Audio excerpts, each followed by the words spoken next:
pessoal, estamos aqui mais uma vez para um Papo de Especialista podcast. E hoje, você já percebeu, o cenário é diferente, mais uma vez sem controle de luz. Estamos aqui em Jardim Gramacho, no projeto Haja, com dois seres humanos que eu amo. Pedro Rocha, Nádia Barbatza, são os nossos especialistas em pessoas. Eita. E o motivo que nos traz aqui hoje, na verdade, é porque no ano em que comemoramos 5 anos como empresa, nós decidimos quebrar o protocolo e romper os paradigmas. Você vai entender um pouquinho sobre a visão desses especialistas em pessoas, o que é trabalhar muitas vezes na ponta, num país tão grande, tão continental, com seus diversos desafios de saneamento, por exemplo. Você vai notar isso no bate-papo de hoje. O que é, por exemplo, a necessidade de saneamento descentralizado. Então, vem comigo para esse papo de especialista.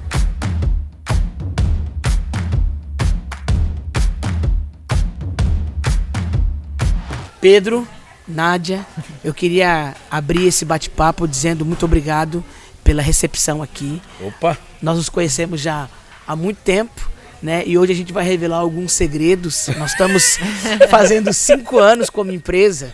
Parabéns. E nosso time de marketing decidiu fazer uma campanha diferente. Láguas, uma empresa de pessoas para pessoas. Porque tudo que fazemos, na verdade, tem um propósito como empresa, né? Muitas vezes isso é veiculado em todos os lugares, que uma empresa precisa ser lucrativa. Mas mais do que ser lucrativa, nós entendemos que todo recurso que nós geramos, ele precisa ter uma finalidade, um propósito. Uhum. E a Láguas decidiu, desde a sua fundação, estar associada em projetos que promovessem o ser humano. Porque nós entendemos que isso é algo que está no coração de Deus. Sim. Nós somos uma empresa cristã, confessional, e nós amamos as pessoas. Por isso que, nesse ano em que comemoramos 5 anos, nós temos uma tagline diferente. Água e pessoas, nossos ativos. Uhum. E hoje, com esse podcast, nós vamos inaugurar a segunda parte da nossa mensagem para os nossos clientes, para os nossos parceiros. Nós viemos vinculando mensagens de Láguas, uma empresa de pessoas. E hoje com vocês aqui nós queremos mostrar um pouquinho, porque vocês são nossos parceiros, ou melhor, nós somos parceiros de vocês. E aqui para nós é estar materializado uma empresa para pessoas. Pois bem, Pedro, Nádia, então eu queria já abrir esse podcast dando as boas-vindas para vocês e falando, bom, quem é o Pedro, quem é a Nádia? O Pedro é um cara que eu conheço ele há 60 anos, temente a Deus, cristão, e que o sentido da vida só foi encontrado com 22 anos de idade. Esse é o Pedro, que hoje tem certeza de quem é e para onde vai. Esse é o Pedro. Gente, boa tarde, Luiz. Na verdade, ainda é bom dia, né? Tô perdida aqui, mas é um grande prazer estar aqui com vocês. Como você falou, uma parceria que a gente construiu já faz um tempinho, né? A Nádia, quem é a Nádia, né? Eu não sou brasileira, né? Eu sou meio italiana, meio suíça. Fui criada na Suíça, mas já faz mais que 25 anos que eu estou no Brasil, né? Sou casada, tenho filhos e há muitos anos atrás eu descobri realmente que eu gostaria de servir pessoas, né? Eu sempre entendi que a minha vida, ela precisa ser uma vida que abençoa os outros, né? A vida não pode ser só boa para mim, a vida tem que ser boa para muita gente, né? E eu entendi que através do serviço, através do servir, né? E eu sempre falo que a gente tem que servir muitas pessoas, né? Eu descobri que através do servir a gente consegue dar acesso a direitos, né? Para essas pessoas que não têm. E isso também no finalzinho me trouxe aqui para Jardim Gramacho, onde a gente... Hoje sou diretora da Haja, fundei a Haja junto com o Pedro, né? E essa é a Nádia. É isso aí. E eu queria então começar... Mas peraí, a gente tá descontraído aqui. A Nádia falou que era ela. Mas eu também sou carioca, nasci criado no Rio de Janeiro. Sou casado com essa mulher especial demais, linda aqui. tem uma família maravilhosa. É isso, só para dar um exadendozinho. Tá certo. E falando um pouquinho, né, porque às vezes as pessoas não vão entender, nosso público é um público técnico, né, onde nós falamos de tratamento de água, tratamento de esgoto, né, e o que é a AJA? Primeiramente, o que é a AJA? E logo na sequência, você pode ficar à vontade, como que a AJA nasceu, né, da onde surgiu essa ideia que se tornou esse projeto tão lindo? Acho uma organização de ponta, né? Que dá para ver, a gente está dentro da comunidade, trabalhando diretamente com famílias em extrema pobreza, em vulnerabilidade social. E a AJA combate a extrema pobreza e a fome através de 3 plataformas, né? Que é a educação complementar, né? É através de acesso à inclusão produtiva e também acesso a direitos. A gente está em Jardim Gramacho, Duque de Caxias, Rio de Janeiro, né? E hoje a AJA atende 100 crianças no contraturno, no programa de educação complementar. A gente oferece cursos, né, que formem pessoas para trabalhar e consegue encaminhar as pessoas para o mercado de trabalho. E principalmente a gente dá acesso a direitos, né? Então a gente acompanha aqui 150 famílias bem de perto, construindo esse acesso, né? A educação, saúde, moradia, transporte, lazer, trabalho, água, saneamento básico, né, que são todos os direitos básicos que uma família tem. Então a AJA nasceu nessa proposta, né, de servir pessoas, na verdade. Né? A gente sempre fala que aqui não é uma organização, aqui são pessoas que servem outras pessoas. Né? E essa é a AJA. Você quer falar um pouquinho sobre como ela nasceu? Eu quero. Então, eu acho que para você que está vendo isso aí, eu gosto muito dessa palavra da Nádia, que ela traz o AJA completo, né? Mas eu também gosto muito de pensar de como a AJA surgiu. Né? A AJA surge quando a gente volta do Egito, depois de 4 anos morando no Egito, e a gente volta para o Brasil. E a gente começa, eu acho uma frase que eu gosto muito, né, que a Nádia fala, né, a procura por novos caminhos, né, ou a procura por novo desafio, por novos né? desafios, Deus nos trouxe para o Jardim Gramacho. Eu falo assim, nos trouxe não, trouxe ela, porque ela veio dar uma consultoria para um projeto aqui dentro, para ajudar, né, e ela sempre perguntava, eu preciso conhecer a comunidade, para me saber como é que eu posso ajudar vocês, para que vocês possam ser relevantes na comunidade. Só que a pessoa ficou meio receioso de trazer a Nádia, né, no meio do lixão ou mostrar a situação como era. E um dia ela pegou o carro dela e entrou para esse lugar aqui, chamado 4 Rodas. E eu lembro que a Nádia ligou para mim e falou assim, Pedro, eu acho que eu achei um lugar para a gente trabalhar. Eu falei, pega o carro daí, sai daí agora, porque eu sabia onde eu estava falando, onde ela estava. Falei, sai daí agora. E aí, resumindo, a Nádia ficou aqui mais de 6 meses, Sim, e ela vinha direto para cá. E ela falou, vamos lá. Eu falei, não vou, Nádia, não vou. E depois, não vou porque eu já me conheço. Né, já me conheço. Aí depois de 6 meses, eu lembro que eu vim aqui com ela, fazer um trabalho aqui com ela. Quando eu cheguei nesse lugar, eu fiquei espantado. Eu falei assim, não acredito que eu estou no Rio de Janeiro. Não acredito. Não acredito que isso aqui é Rio de Janeiro. Fiquei em silêncio, não falei nada. Voltei com ela de novo. Voltei outra vez. Depois eu falei, Nádia, eu vejo aqui um jardim. Tipo assim, aqui tem um jardim. Porque a gente acredita onde tem pessoas, tem jardim. E aí começamos aqui, ficamos aqui 1 ano e acho que 1 ano e 4 meses, 5 meses andando aqui dentro, conhecendo pessoas, sentindo cheiro de gente, nome de pessoas, história de pessoas. E um dia, eu estou muito feliz de estar fazendo esse podcast aqui debaixo dessa árvore. Muito legal. A gente passou aqui num beco que a gente andava sempre e olhamos para esse lugar aqui onde a gente está hoje, era só lixo, muito lixo. Tinha essa árvore aqui e um barraco. E a Nádia olhou para o terreno e falou assim,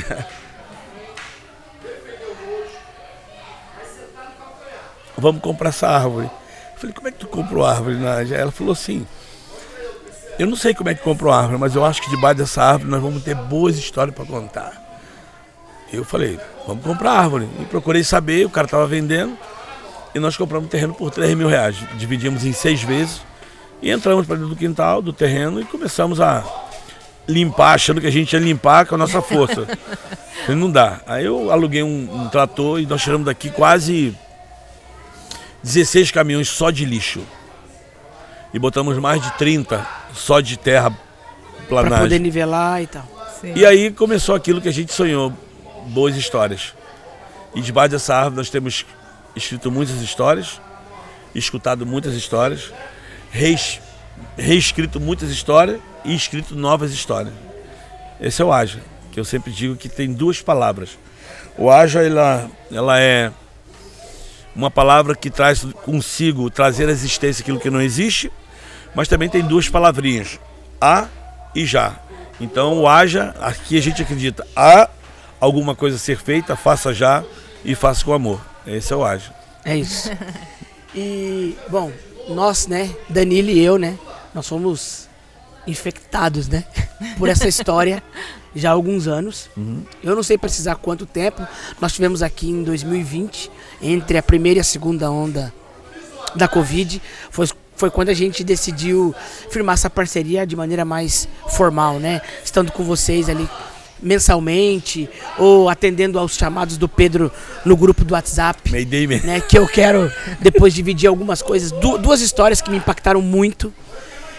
Em 2020 nós viemos aqui, estava tudo muito diferente, e teve numa das conversas com o Pedro, algo que me chamou muita atenção, porque nós estávamos na Covid e eu liguei pro Pedro e falei: Pedro, estou indo aí com a Dani, com os meus 2 filhos, depois eu vou até pedir pro pessoal mostrar umas fotos. Meus filhos eram menores nessa época, hoje está com 16 e 14. E eu falei: Pedro, o que eu tenho que levar? Porque nós estamos numa política de isolamento social, máscara e tal. E o Pedro me disse uma frase que, quando eu cheguei aqui, eu pude entender isso melhor. Falou: Luiz, pode vir, traga a sua máscara, tudo, mas eu quero só te falar uma coisa. Nós estamos no meio e com pessoas que já estão socialmente isoladas há muito tempo. E é muito difícil, né? Sim. Porque não tem como você não se envolver com a Haja ou com projetos desse tipo quando você está na ponta. É diferente quando a gente manda um recurso para uma instituição que a gente nunca vai visitar. E eu voltei aqui hoje porque para nós é muito importante, né?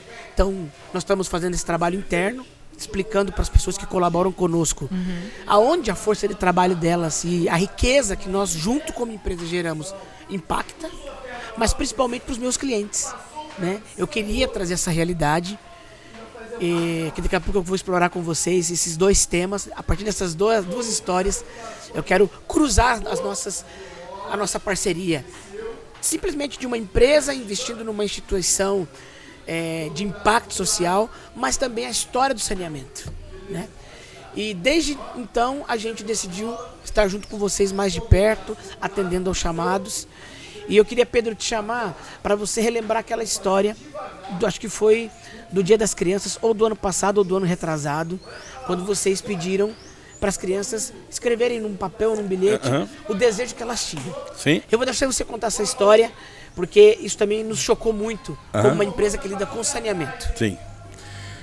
Então, isso é uma coisa bem atípica, né? A gente sempre pergunta às crianças, no Dia das Crianças, o que elas querem, né? E a gente sempre colocou aqui no coração, e a Nádia sempre fala assim, que a gente não dá doce aqui. Que geralmente Dia das Crianças é muito fincado, dá doce. No Rio de Janeiro é uma cultura muito forte, né? Dia das Crianças dá doce, dá presente. E a gente tem algumas maneiras de pensar, e uma das coisas que a Nádia fala assim, não dá doce, porque essas crianças já comem doce o ano inteiro, é doce. E a Nádia sempre preza por uma alimentação sadia, aquilo que vai ser nutritivo. Então a gente perguntou, e a gente falou: vamos fazer então uma festa dos sabores, né? Festa das frutas. Seria legal fazer uma mesa com fruta, né? E fechar sempre com açaí. Carioca. Aí a gente... E eu lembro que eu perguntei para algumas crianças, falei assim: o que vocês querem no Dia das Crianças? Qual seria o pedido de vocês, né? Assim... E foi bem interessante, 2 meninas, idades diferentes, uma mais adolescente, outra um pouco menor. E as duas falaram: tio, se eu pudesse escolher o que eu queria ganhar, eu queria ter um banheiro na minha casa. Isso aí foi. Aí eu falei: cara, banheiro, né? E é assim, eu sei que você tá ouvindo, mas é complicado, né? Um banheiro. Isso é uma coisa que deveria ser... Isso é... Normal. Não é só normal, a gente fala, tem uma palavra que a gente usa, né? Que é um direito de todo mundo ter uma moradia, ter o saneamento básico, ter um chuveiro para tomar um banho, ter um banheiro. Então quando eu falo assim, ter um banheiro, porque não tem Então eu não vou falar aqui, né, no podcast, mas o pressuposto é o seguinte: se não tem banheiro, qual é a pergunta que você faz? Faz aonde? Faz aonde? Faz aonde? Como... Então isso mexeu muito comigo. É claro que eu corri muito risco quando eu vou divulgar isso para meus amigos. Corri o risco porque é o seguinte, eu tenho... Estamos 100 crianças, né? Aqui sim. E eu tenho quase certeza que a maioria não tem um banheiro devido na sua casa. Então a pergunta é, eu não vou poder fazer com todo mundo. Isso tem um custo. Mas eu coloquei para mim o desafio de não... Essas duas meninas falaram para mim diferente, isolado. Então acho que é um desafio que eu vou pegar o boi pelo chifre. E foi quando eu divulguei, eu falei para meus amigos, eu quero construir 2 banheiros, você quer me ajudar? E a gente construiu os 2 banheiros. E foi assim, foi desafiador. E no último dia de escolher os pisos, eu levei as meninas comigo, eu queria que elas escolhessem o piso, qual seria o banheiro delas, né? E elas foram. É claro que a gente tem todo um contexto em que elas vivem, né? Os banheiros estão construídos, né? Que cuidam da maneira como eles cuidam. Não tem água para chegar lá, então, mas eu já fiz um banheiro que ela pudesse colocar um latão, que o latão não precisasse ficar do lado de fora, que ela pudesse tomar banho dentro do banheiro, mas mesmo com latão, mas ali com tudo aquilo que um banheiro precisa ter. Isso eu me lembro porque eu acredito que, como os outros amigos que vocês têm aqui na Haja, nós fomos do que atenderam esse chamado e isso foi muito chocante para nós. Eu me lembro do Vinícius, que é o meu gerente financeiro, ele ficar assim um pouco passado, né? Reflexivo, né? Sim. Porque de fato, essa é a pergunta que vem. Então, como que é a rotina, né? Da asepsia ali de manhã, levanta de manhã, vai escovar o dente aonde, né? E entre outras coisas, as necessidades básicas, né? E uma outra história que eu queria que você também dividisse conosco, que aconteceu recentemente, né? Nós estamos num período que a estiagem tá forte, né? E a gente sabe que aqui... Mayday. Nem sempre a água chega, enfim. E a gente recebeu um outro chamado, que foi para estar junto com vocês numa campanha de caminhões-pipa, né? Fala um pouquinho para mim, Pedro, como que tem sido, ano após ano, lidar com essa situação, muitas vezes, na estiagem? É difícil porque aqui é um lugar muito quente, né? É um lugar que faz muito calor. E a água, ela existe, ela tá aí, ela só não chega. Então nós temos um cano que ela chega até um determinado lugar. E as pessoas ficam ali naquela torcida que a água vai chegar. Então, por exemplo, se você for conversar com alguns moradores, eles ficam até madrugados esperando que a água chegue. Tem gente que fica 2, 3, 4 horas da manhã. Quando a água chega, aquele pouco de água que vem, a bomba puxa, tá todo mundo pedindo, então a água não é suficiente. Então, assim, é calor e quando falta água, falta água. Tem pessoas que às vezes ficam uma semana sem água aqui, e dependendo da água do poço, que tem um poço aqui que não dá vazão também para os moradores, já fizeram encanamento, já puxaram. Então a briga pelo caminhão-pipa é desleal, né? Porque você paga aqui 5.000, não 5.000 não, mas 1.000 litros de água, você paga R$30, R$40, dependendo por cada do metro pico, cúbico. R$50, 1.000 litros, 500 litros. E é difícil, porque você paga mais caro, porque o cara vem com o caminhão-pipa, ele tem que ir botando em cada casa.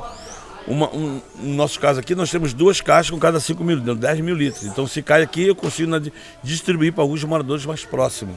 Então fica mais fácil. Então assim, a água aqui é uma luta. Porque a gente vai dar uma volta depois, vou te mostrar como é que você busca água, né? Como é que você traz água para cá.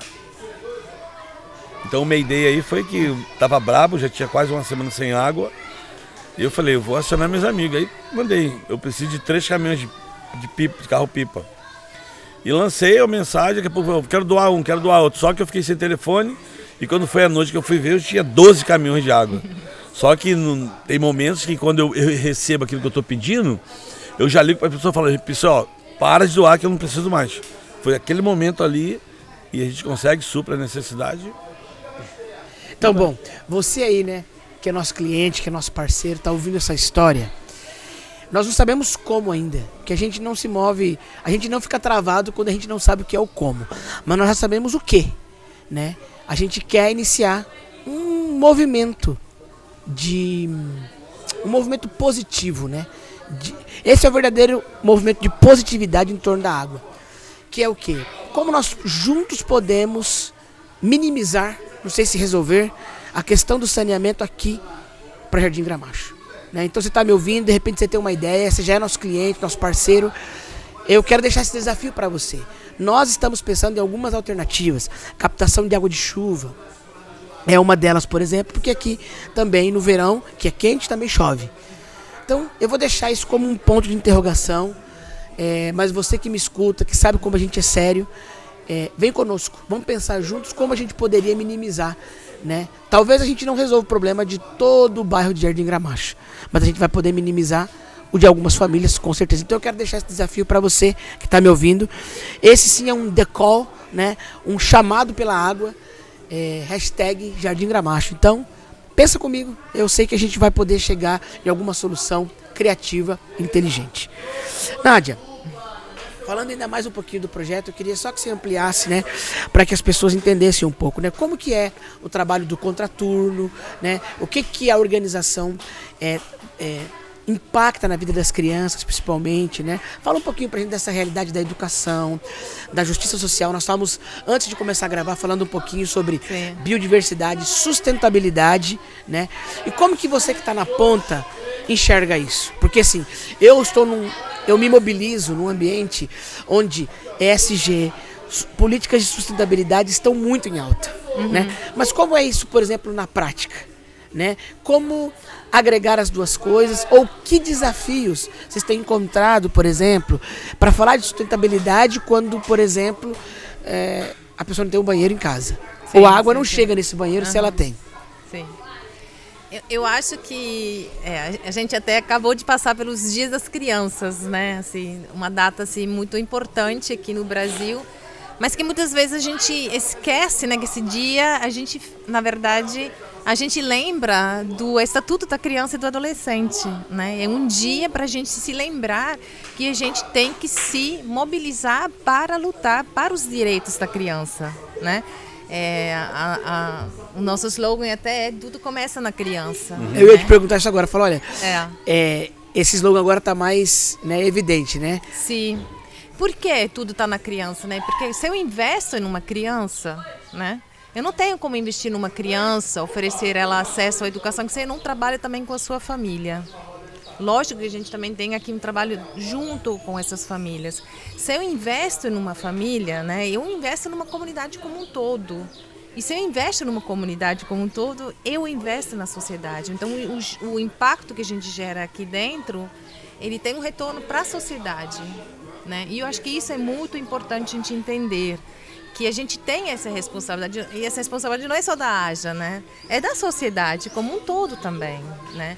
Então, o que é nossa criança aqui? Qual é a educação complementar? Ela, primeiramente, ela tenta reduzir a distorção escolar que a gente tem no bairro, né? Então, nós temos inúmeras crianças que estão com uma desfasagem escolar de 3 a 4 anos. Ou seja, ela está num ano escolar, mas quando você a submete a um teste de avaliação, na verdade é como se ela tivesse 2, 3 anos defasada. Analfabetismo nesse bairro é muito alto, né? Muito, é altíssimo. Então, assim, isso se reflete na educação dessa criança, né? E também tem uma grande, não só uma distorção, né, escolar, mas também as crianças não chegam até o ensino médio. Então, o que a gente, como a AJA já conseguiu? A gente já conseguiu dobrar o número de crianças em 4 anos que chegaram no ensino médio. Hoje a gente tem crianças no ensino médio. Crianças que começaram aqui com vocês. Sim. Há quanto tempo mais ou menos tem a AJA aqui? A educação complementar a gente tem há 4 anos. Ou seja, mas você já conseguiu tirar a criança simplesmente do ensino fundamental e já tem gente no ensino médio. Sim. O que nós fizemos, né? 2020 principalmente foi um ano que a gente investiu muito na matriculação dessa criança nas instituições aqui, nas escolas, né? Porque você tinha criança com 12 anos que não estava na escola, com 9 anos que nunca botou o pé na escola. Então, assim, é um direito que essa criança tem. E a gente precisa lutar, e a gente fez esse mutirão, né, junto com as famílias, com a escola, com a Secretaria de Educação, para que toda criança hoje aqui está na escola. Então, ela está aqui no contraturno, né? Onde a gente investe nessa criança para que ela consiga acompanhar o conteúdo escolar, né? Para que ela consiga diminuir essa distorção, né, para que ela consiga aprender melhor, ter um prazer para ir para a escola, porque ela vai compreendendo aquilo que é dado, né, e ela consegue ir ao ensino médio. Né, porque isso aí a gente sabe, né, para quebrar esse ciclo da pobreza, a educação é fundamental. Ela precisa aprender a ler e escrever, né? Ela precisa terminar o ensino médio. Ela precisa conseguir ter acesso a uma formação técnica, uma faculdade, né? Por que não? Por que essa criança daqui não pode ir para uma faculdade, né? Por que ela não pode fazer um curso técnico? Enquanto ela acha que ela só vai poder também entrar na catação de material, não. Existem outras possibilidades. Sim. E além da educação, eu sei também que vocês têm ampliado, né, a esfera de atuação. Tem a questão da alimentação complementar e tem muita questão que envolve cultura e oficinas profissionalizantes, né? Não sei se o Pedro fala, você, Nádia. Nádia Borges.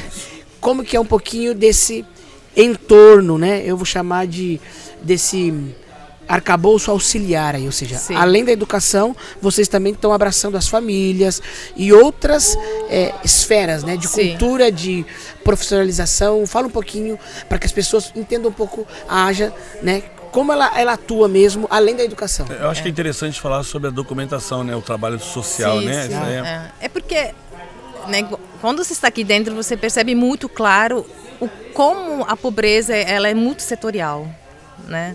Ela entra, ela se impregna na vida da pessoa em todos os setores. Né? Então as nossas respostas, elas também não podem ser tão simples, né? Elas precisam não podem ser únicas. Não. Elas também precisam ser multissetoriais, né? Tem que ter resposta na área de saúde. Então a gente hoje a gente oferece aqui acesso a saúde mais preventiva, né? A gente tem um planejamento familiar dentro da comunidade que a gente dá acesso às mulheres fazer parte do planejamento familiar. Água também é fundamental, né, na questão de saúde básica. Saneamento, fundamental, né? Então, crianças hoje ainda com baixo peso, que não cresce porque estão desnutridas, de certa maneira. Desnutridas, que muitas vezes também o problema vem da falta de saneamento básico, né? Por causa da contaminação, tem muita diarreias, elas ficam doentes mais vezes, né? Doenças de pele também, é bem marcante aqui dentro, né? Bem forte. Então tem uma demanda maior em um lugar que não tem saneamento básico e ainda falta água, né? Não é só a falta de água em quantidade, mas também a qualidade de água, quando eles precisam acessar o poço, é uma qualidade de água que não é boa, né? Então são problemas sérios. Então dentro também, em sala de aula, nossa criança, né, o nosso serviço social está em sala de aula, o nosso psicólogo é em sala de aula também, porque essa criança, ela precisa aprender a enxergar a vida de uma outra forma, né? Ela precisa entender que esse aqui não é o mundo, isso aqui é um bairro, é a casa dela, mas aqui fora existe um mundo que ela deveria e ela tem direito de acessar, né? Ela tem direito de conhecer.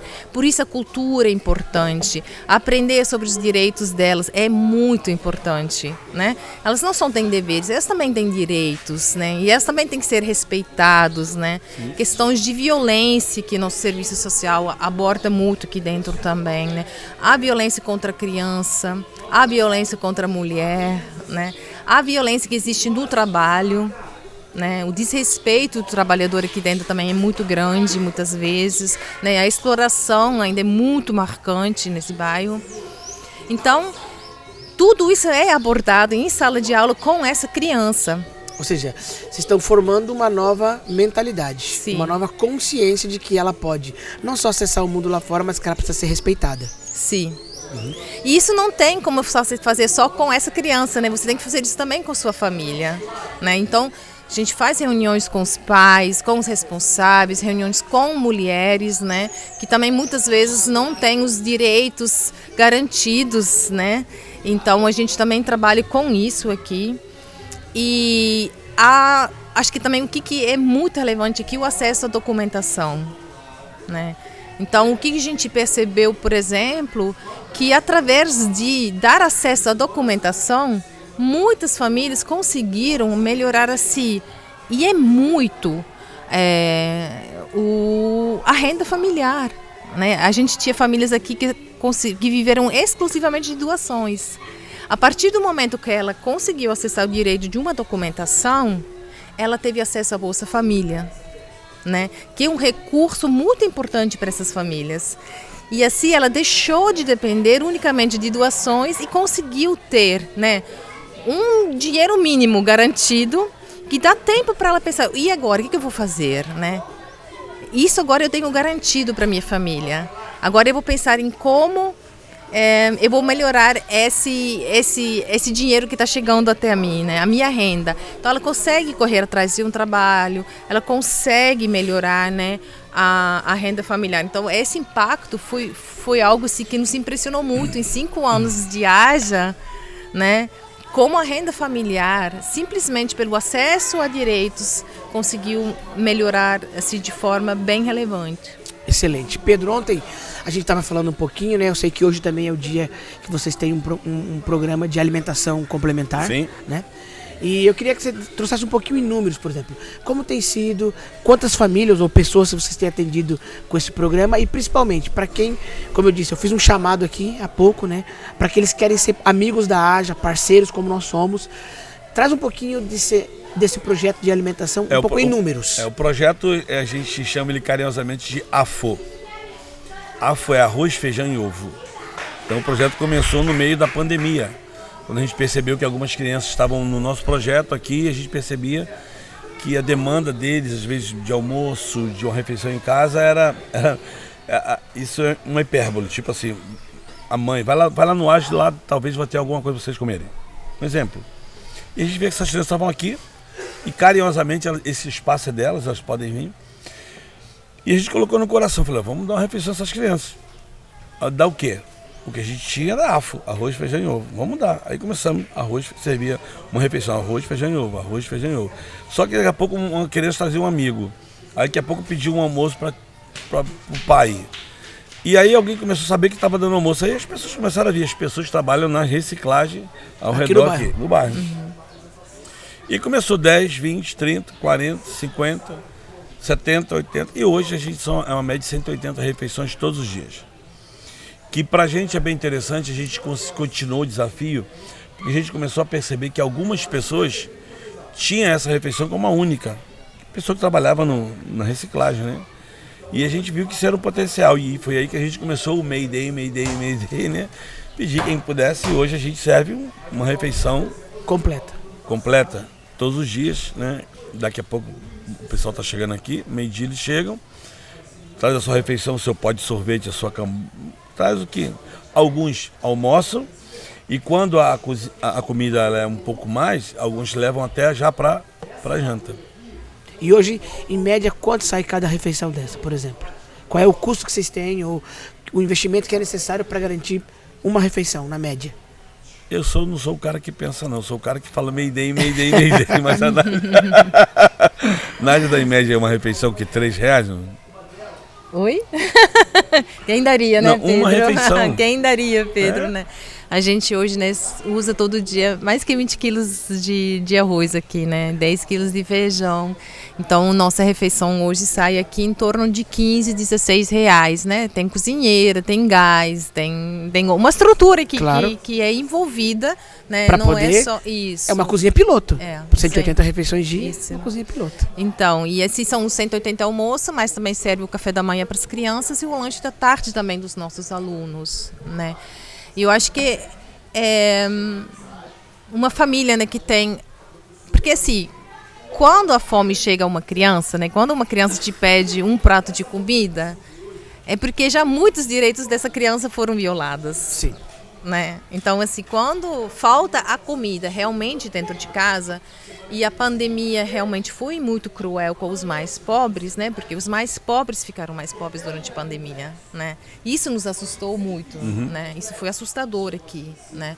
Mas aí a gente percebeu, né? Assim, a gente tem como ser uma resposta aqui nesse sentido também, né? E quando a gente começou a distribuir esses almoços, né? A gente achou essa forma mais justa, A gente abre aqui meio-dia, a pessoa que precisa desse almoço, ela vem, ela não precisa ter um cadastro aqui, ela não precisa Provar nada. Ela vem comprar até toda porque ela. vocês têm um trabalho tão próximo da comunidade Sim. que todo mundo se conhece praticamente. Isso. E aí, meio-dia, a pessoa, se ela vem 5 vezes por semana, é ok. Se ela vem 2 vezes, também tá ok, né? E o que a gente consegue observar, assim, nesse sentido, é a importância de uma alimentação equilibrada, né? Nesse almoço, que tem uma proteína, que tem um arroz, que tem um feijão, que tem um legume, que isso é importante aqui dentro, né? E assim, 64 milhões de brasileiros, né, estão em segurança alimentar hoje. Só que a gente está num bolsão da extrema pobreza. Então aqui a porcentagem é muito alta, né, de pessoas que realmente precisam desse alimento. Algumas vezes esse almoço, uma mãe consegue guardar um dinheirinho, né, para ter o café da manhã. Porque o café da manhã é a primeira refeição que sai do dia da dieta de uma família que está com uma necessidade muito grande, né? Porque pro café da manhã você tem que ter o dinheiro no bolso, porque você vai lá comprar o pão, né? E se você não tem esses R$2, esses R$4 no dia a dia, você não vai tomar café. Então, muitas vezes, agora, essa refeição, ela já sabe, isso aí eu tenho seguro para minha família. Isso aqui eu tenho certo, eu vou almoçar, né? Eu preciso me agora preocupar com o café da manhã e com o jantar. Sim. Né? E sim, infelizmente, é triste falar, né, que a fome faz parte da nossa realidade. É engraçado, ou triste na verdade, né? Quando você comenta sobre essas bolhas, né? Ou esses bolsões de pobreza, Sim. né? Vocês já tiveram... eu sei que a trajetória de vocês não começou aqui, né? Começou no Morro do Borel, Sim. que é uma realidade dura, mas já bem diferente daqui. Sim. Vocês também tiveram no Egito. Eu tive com o Pedro no Egito em 2014, você falou, né? Uma viagem muito organizada. Faz 10 anos. Você estava nessa viagem louca. Eu estava nessa viagem louca. E eu queria que vocês, Pedro, por exemplo, pudesse falar um pouco, né, dessa realidade aqui, em contraste, por exemplo, ao que vocês já viram no Borel ou até fora do país. Porque muitas vezes, quando a gente fala da extrema pobreza, na nossa mente já se desenha, por exemplo, um cenário. Um país da África Oriental, alguma coisa que está tipo a 10 mil quilômetros de mim. Mas nós estamos falando, né? E eu acho que por 2 vezes nós falamos, olha, nós estamos aqui hoje em Jardim Gramacho, Duque de Caxias, Rio de Janeiro. A cidade maravilhosa. Maravilhosa. Então, como que é, Pedro? Qual que é a tua visão a respeito, né? Eu acho assim, eu vou falar aqui, talvez você que está ouvindo a gente aqui, você vai tirar a sua conclusão. Então, vou dar um exemplo aqui. O Morro do Borel é um lugar que eu amei, né? E por isso a gente tem até uma música que fala: moro na Tijuca, na rua São Miguel, onde o morro mais bonito é o Morro do Borel. No bairro da Tijuca, no Morro do Borel, há quem tem, quem luta, quem faz o seu papel. Isso é o Morro do Borel pra gente, a gente ama o Borel. Nós fomos pro Borel, eu no meu caso fui pro Borel passar 3 meses, acabei ficando quase 20 anos. Você até ganhou um sobrenome por causa do Borel. Pedro do Borel. É Meu nome é Pedro Rocha Júnior, não tem nada a ver. E a Nádia, mesma coisa. A Nádia foi para passar uma noite lá, um dia, e voltou para passar 3 meses, depois 1 ano, depois olhou para mim e se apaixonou. Mas voltou. Então a gente tem uma história no morro. Mas isso que eu quero falar para você. Quando a gente chegou no Jardim Gramacho, que eu falava que eu era Pedro, o pessoal depois começou a falar Pedro do Borel, automaticamente a China começou: Pedro, você é do Borel? Aí começou: você já conheceu o Negro do Borel? Começa a falar das coisas que, né? Que se estão aí permeando. E um dia eu levei um time de futebol meu daqui, que eu montei aqui, para jogar com um time de futebol que eu tinha lá no Borel, e estava lá. Marquei o jogo. Então eu levei, e ficaram todos felizes: vamos lá no Borel. E legal. Isso é só para você entender a pergunta que foi feita. E eu lembro que eu comecei a subir o morro com eles por trás, para eles conhecerem o morro todo, andar pelos becos, tal, que é bem diferente do contexto geográfico, né? E a gente passou, viu tudo, o morro. E o comentário dos adolescentes que estavam comigo aqui, no Jardim Gramacho, no Borel, era esse: caraca, que lugar bonito! Gente, que lugar bonito, as casas são bonitas, que lugar maravilhoso, eu gostaria de morar aqui, olha essa casa. No Morro do Borel. A visão deles do Morro do Borel era que era um lugar muito bonito. Um lugar que tinha o lugar do esgoto direitinho, da casa com água, ok? Isso era a visão deles. E um dia eu dou aula, tinha um projeto lá no Borel chamado Jovem Construtor, e eu dava aula lá. E eu fiz um prático com esse jovem construtor e trouxe eles para passar um dia aqui em Jardim Gramacho. Quando eles chegaram aqui, eles falaram, cara, que lugar é esse? Aí eles começaram a agradecer pelo lugar que eles moravam, que era o Borel. Porque no Borel, eles acham o Borel muito, sei lá, muito ruim, né, feio. Então, olha o contraste. O garoto daqui achou o Borel lindo. O menino do Borel, do adolescente de lá, achou esse lugar aqui horrível. Então você vê o contraste. Na cabeça dele já existe uma separação de conceito de lugar legal, o que lugar feio, né? Então, se quando você me pergunta isso, nessa questão desse contexto aqui, são dois lugares bem diferentes um do outro. Um tem uma capacidade, como é que eu falaria, umas oportunidades muito melhores do que você tem aqui. Ou seja, se... Aqui você tem menos oportunidade do que no menino do Borel. Borel, por exemplo, aqui para tu sair daqui e chegar a um determinado horário, é difícil. Você se deslocar daqui. O Morro do Borel não. O Morro do Borel você tá num bairro nobre, Tijuca. Você tem ônibus para tu quanto é lugar ali. Qualquer hora, a noite toda tem ônibus. Você é 15 minutos, 20 minutos você tá na praia. Né? 20 minutos você de metrô tá no centro da cidade. Aqui não, aqui é osso para você sair. Sim. Para você, Ou seja, quando desenvolver aqui fica mais difícil. quando a gente investe ou quando a gente se associa a um projeto como a AJA, num lugar como esse, nós estamos falando de uma organização ou quase que um portal para as pessoas acessarem talvez um lugar que, se não houvesse toda essa estrutura aqui, tudo que é trabalhado aqui, talvez elas jamais acessariam. É isso essa é a minha visão. Sim. Aham. Né? Eu encaro a AJA como um portal de oportunidades, Sim, É. a gente- né? Através da educação, né? Dessas histórias que são contadas debaixo dessa árvore, porque a narrativa, um bom storytelling, ele é capaz de criar no imaginário da criança as Sim. possibilidades. Sim. E Não, tudo começa com um conto de fadas, muitas vezes. Exato. Agora eu vou dar uma floreada aí, vou dar uma... Eu gosto de falar, quando eu gosto de falar do AJA, eu falo assim, AJA, para mim a AJA, ela chama existência aquilo que não existe. E o que eu chamo de existência? Eu trago sempre uma ponte, eu gosto de construir ponte para essas crianças. Então a gente constrói essa ponte no imaginário e fala assim, ó, você pode atravessar essa ponte. Você não é obrigado, mas a gente cria possibilidades, a gente cria situações e a gente constrói essa ponte para que ele atravesse. Porque a gente acredita, atravessando essa ponte, lá ele vai mudar, vai construir algo novo. Eu falo uma frase que eu vou repetir até o dia que eu for embora daqui. Eu falo para alguns meninos, né, que a Nádia falou da questão da violência contra a criança, na área de família. Eu falo assim, olha, você não tem culpa do pai que você tem. Você não tem culpa do lugar que você mora e onde você foi criado. Você não tem culpa. Mas você pode mudar a sua história. É difícil? É. Mas é para isso que a gente está aqui. Para construir essa ponte e gerar nele a possibilidade dele construir isso. Eu acho que o nome da organização é muito propício, até porque ele evoca algo muito interessante, né? Quando a gente vai no Gênesis, a palavra haja, a depender da tradução para o português, está no primeiro capítulo inteiro. Sim. Porque nós somos produto de um Deus que olhou para uma terra caótica, sem forma e vazia.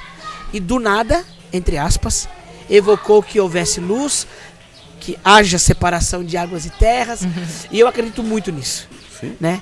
E eu queria encerrar dizendo como eu sou grato a Deus por conhecê-los, primeiramente. Através de vocês, a ponte veio do lado de lá para o lado de cá, para a gente se conectar com a AJA, porque nós também acreditamos que, mesmo num ambiente de caos, a gente pode trazer luz Sim? Sim. e possibilidades. Com Né? certeza. Luz fala disso, né? Que ilumina o caminho, que aponta, né? Todo navio, no meio de uma tempestade, a esperança dele é ver um farol, Sim, é verdade. que indica o caminho. Sim. A luz tem A referência. essa referência e esse simbolismo, né?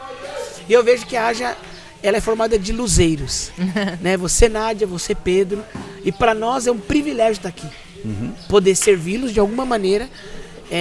A gente não vai mudar o mundo de todas as crianças, Não.